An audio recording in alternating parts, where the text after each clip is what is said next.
What's up, good people? Mark Holmes here, and as always, I want to say thank you all for watching, commenting, subscribing, and being part of the Joe Boo Sports Report. Without you guys, as well as you ladies, you know that this literally does not work. I just got finished watching House of Dragon. Man, I need to get me a dragon egg to keep here in the fire pit.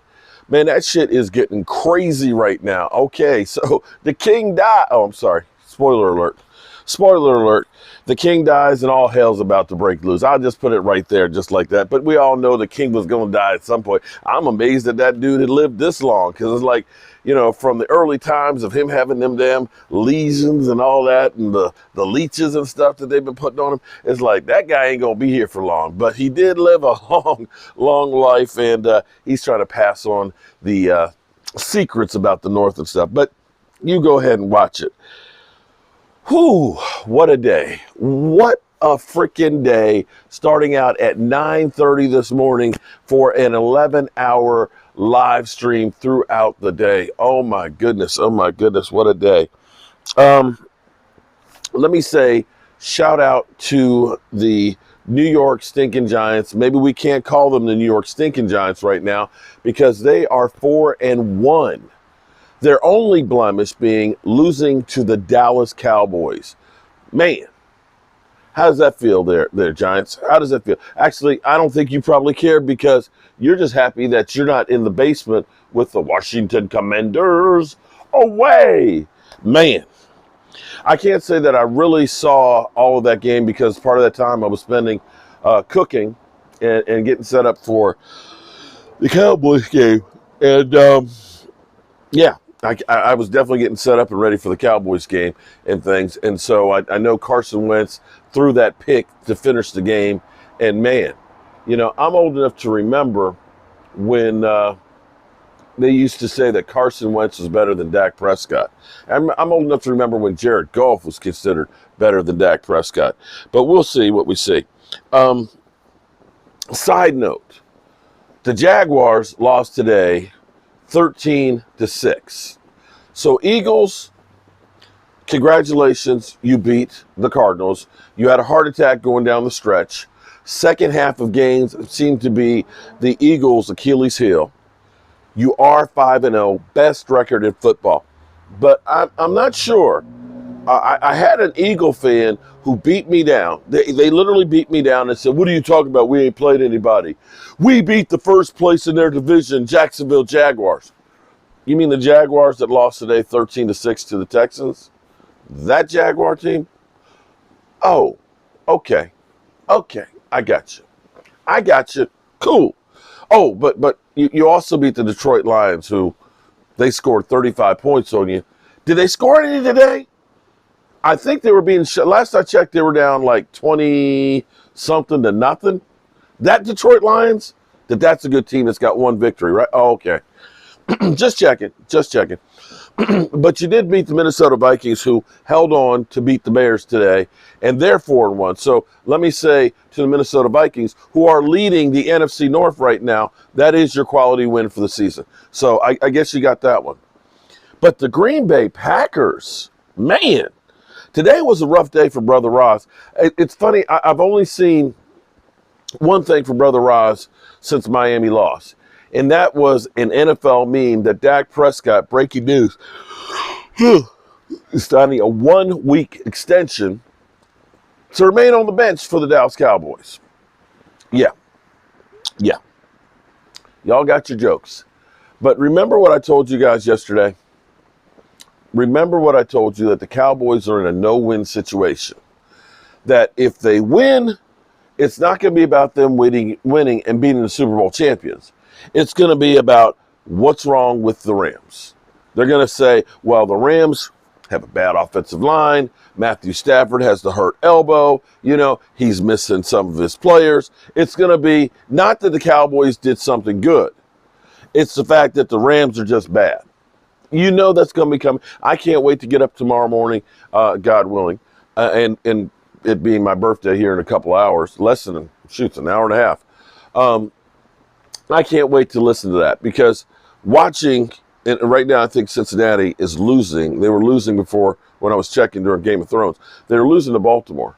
Now, for some reason, they said that Cincinnati, a team we beat that was 2-2, was higher ranked than the Cowboys, even though the Cowboys beat them and had a better record. But you know what? That's okay. I like the fact that they discredit the Dallas Cowboys. I really and truly do. And I'm okay with where we are. 4-1.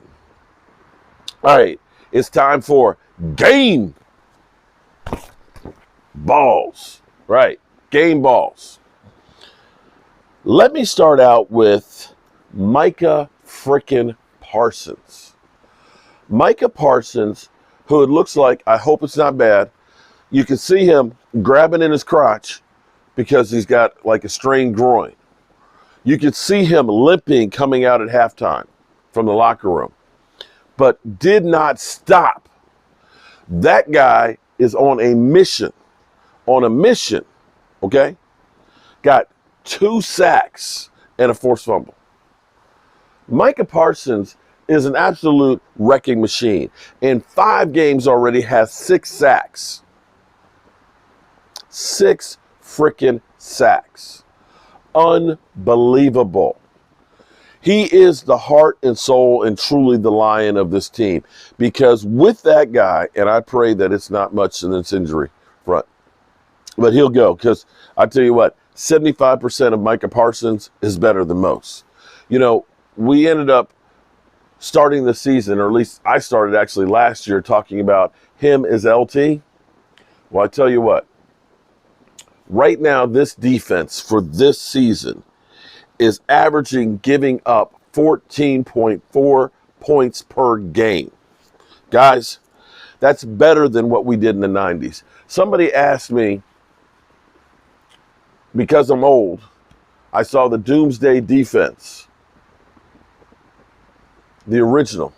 I saw Bob Lilly. I saw Randy White, Ed Tudor Jones, Harvey Martin, Randy White. I saw that defense. I saw those players. I saw those Hall of Famers play. I saw, of course, the 90s defense led by my man Charles Haley, Darren Woodson, who should be in the Pro Football Hall of Fame, and Deion Sanders, and that defense. This defense right now, I can't say that it compares to all of the players that we had back then. When you think about the iconic players for the Doomsday Defense. But I'm going to tell you, you have the makings. Today was a rough day for Diggs. He gave up 2 big plays, but he still was solid in a lot of other ones. Diggs, nobody has a perfect game every week. We still talk about Jalen Ramsey being one of the best, and he gave up the perfect game in week 1 against Buffalo. But Diggs is beginning to become a really, really great player. You can look at that. D-Law, did you notice something on one of those sacks by Micah Parsons? That he kind of gave the elbow to D-Law to keep him out of the way. It was like, no, this is mine. This is mine. That's a dog right there. You can see that the 2 of them are fighting out for that sack record right now. You can see that. Right. And at the current pace, you could be looking at 18, 19 sacks in the season by Micah Parsons if they don't run him into the ground. But for Diggs to have those 2 bad plays and to turn around and come back around, I'm okay. I'm okay with the performance. The team as a defense gave up 10 points. But I'm going to say that it was a collective effort on that team. I saw O.C. and Digazua in there making some big plays. I saw Sam Williams in there getting a tackle for loss. That guy is raw. I saw D-Law. D-Law was like oh my God, D-Law with the strip sack fumble. Oh my God. D-Law's got to get a ball too, because D-Law is an absolute beast. D-Law, because of Micah Parsons, is having a season like he hasn't had. This could actually be where this season we may see D-Law with 10-plus sacks. We may see Micah Parsons with 15-plus sacks. This defense, I don't care who you play. I don't care who you play. You can be in the game solely because of this defense. And the thing for me is this. We have had so many great offenses since the 90s. But the thing that has been missing, of course, and as Micah Parsons says, defenses win championships. The Cowboys finally have a defense that they can rely on. They get the balls. They don't allow the other team to do anything. They stop them. They hold them to a lot of low points. And that can change the philosophy of what you're doing. Because I have to say, when you look at the stats, what's going to happen is people are going to look at it and see Tony Pollard with about 8 yards per carry. Most of that was on one run. They're going to look at it and they're going to say Zeke Elliott, 3.5 yards per carry. But see, Zeke was actually averaging about 4.5 yards per carry there through about 3/4 of the game.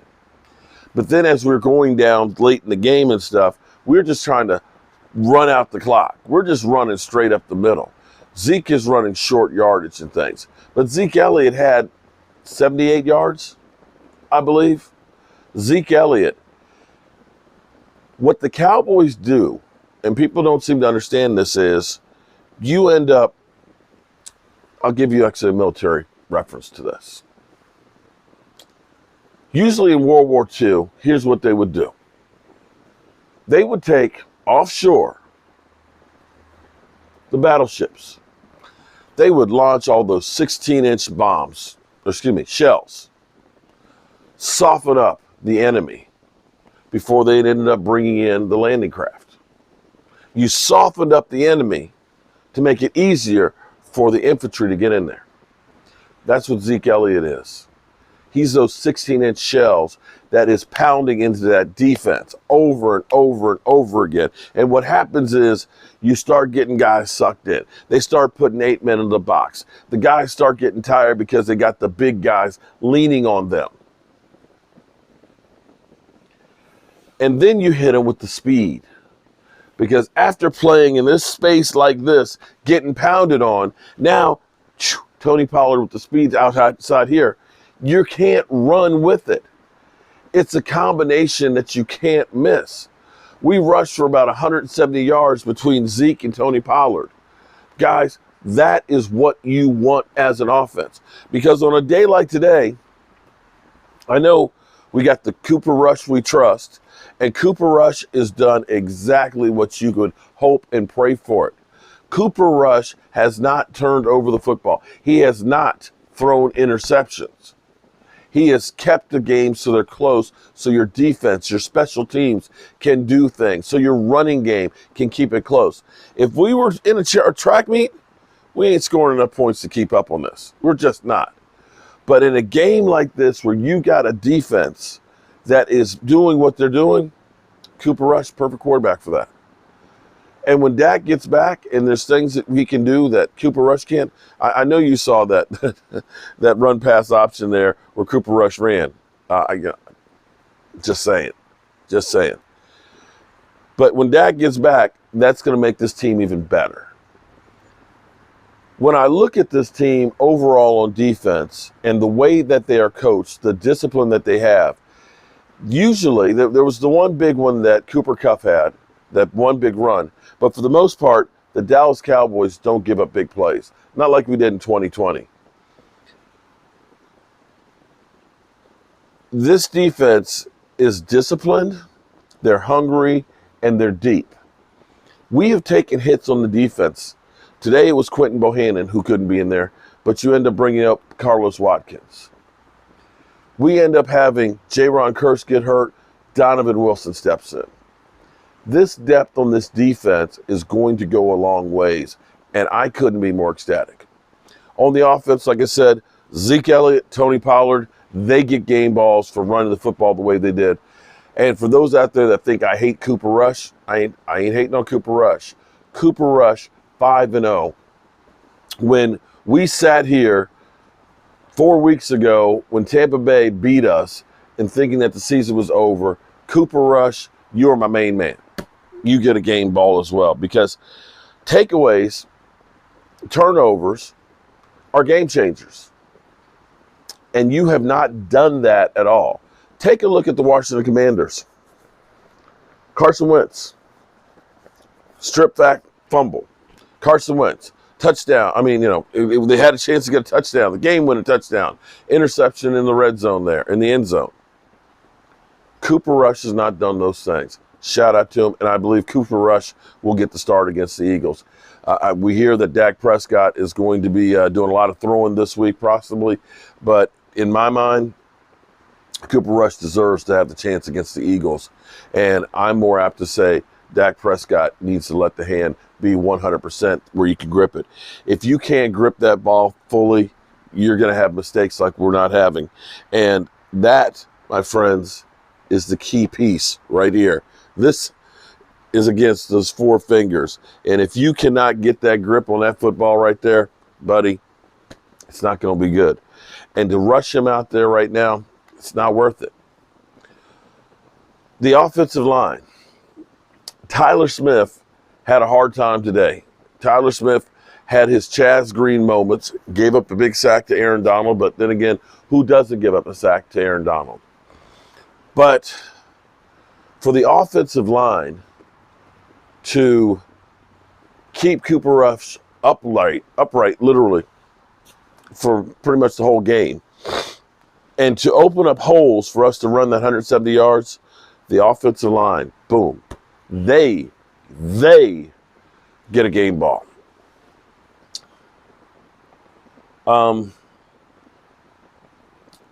The one thing I didn't like was the special teams on the fake punt by the Rams. It's kind of crazy that they did one that low, that far back in their territory. That kind of surprised the defense. But the defense, of course, recovered and played well with it. I'm going to have to,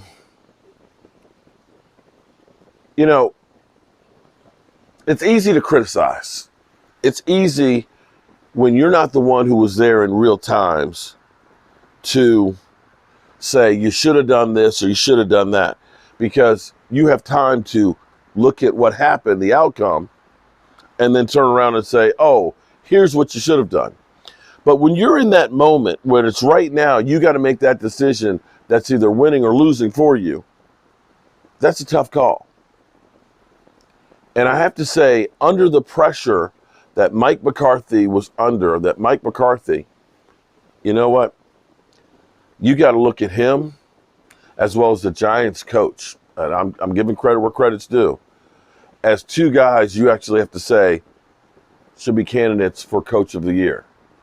Mike McCarthy, after getting his teeth kicked in by Jerry Jones, after hearing all of the rumors of Sean Payton, and Sean Payton literally calling Mike McCarthy and say, I'm not coming for your job there, buddy. You know what? That felt like House of Dragons for Mike McCarthy. That everybody was circling the wagons like buzzards, waiting for you to die because they're ready to take over. Seriously. But Mike McCarthy, he kind of laughed it all off. Mike McCarthy, has gotten the touch that's right with keeping Kellen Moore on track, knowing to stay away and let Dan Quinn do his magic, and actually standing up to Jerry Jones. When Jerry Jones was talking about, it'd be nice to have that quarterback controversy and stuff, and Mike McCarthy was like, Dak Prescott's my quarterback. There's no controversy. That's that. He basically said, I'm no punk bitch. Yeah. Shout out to Mike McCarthy on that one. So that's where we are. There's others out there that need game balls, but after House of Dragons and after the 11 hours that we've been in here with the 5 sacks that the Dallas Cowboys gave up, I believe 43 yards on the ground. Matthew Stafford did have 304 yards, but most of that was really the Cooper Kupp play and the one deep pass. For the most part, the Rams, I tell you one thing. When you play the Cowboys, you better be prepared for war, because those guys will beat the hell out of you. There is no ifs, ands, or buts about it. I can guarantee you when the Rams wake up tomorrow, they will feel this. And now, there's no time to enjoy this victory. The Cowboys are 4-1. In second place in the NFC East, the Beast is back. It's war week. Cowboys versus the Eagles for first place. Let me say from the bottom of my heart, thank everybody for all the birthday wishes that I got.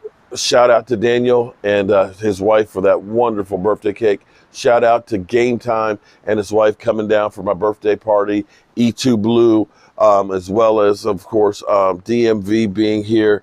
And my son, Michael, of course. We had a ball with our live stream today, and I couldn't think of a better way to spend my birthday than with you guys.